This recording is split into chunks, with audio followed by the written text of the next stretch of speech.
White House has acknowledged the need for what it described as additional constraints on U.S. intelligence gathering. Spokesman Jay Carney said an ongoing intelligence policy review would account for privacy concerns. His remarks come amid fresh media reports that the U.S. eavesdropped on Spanish citizens.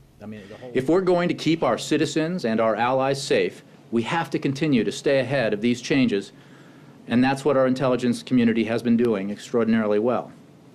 These capabilities are part of the reason we've been able to foil numerous terrorist plots and adapt to a post-9/11 security environment. At the same time, with new capabilities, we recognize that there need to be additional constraints on how we gather and use intelligence.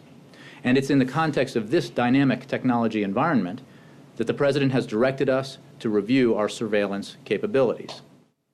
Carney confirmed that the review of U.S. surveillance capabilities should be completed by the end of this year. President Obama was heavily criticized last week over accusations that the National Security Agency tapped German Chancellor Angela Merkel.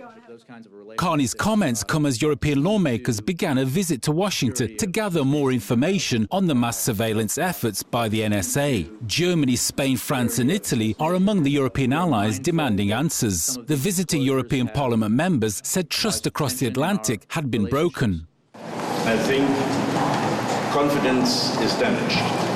Trust has to be rebuilt. We need to figure out why this kind of mass surveillance activity is happening and what kind of trust needs to be rebuilt.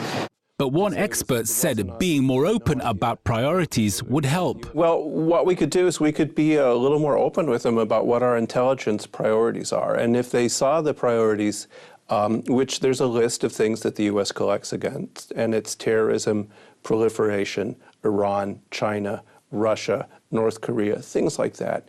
I think that would help them be a little more confident that this wasn't intended as something to harm Europe. It was something intended to defend the U.S., defend our allies, and sometimes that might have involved looking at what our allies were doing with some of the countries I just mentioned. One of the visiting politicians focused on security. I happen to give a very high priority to security. And I think that we've got an awful lot of countries in the world, an awful lot of terrorist organizations in the world that we cannot rely on, that we cannot trust at all.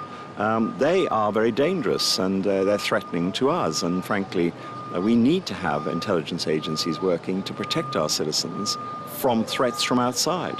One expert suggested that the credibility of the U.S. was a key point. The outrage that has greeted this is in part a reaction to the changing views of the U.S. We're paying for Guantanamo, we're paying for the war on terror, we're paying for the invasion of Iraq.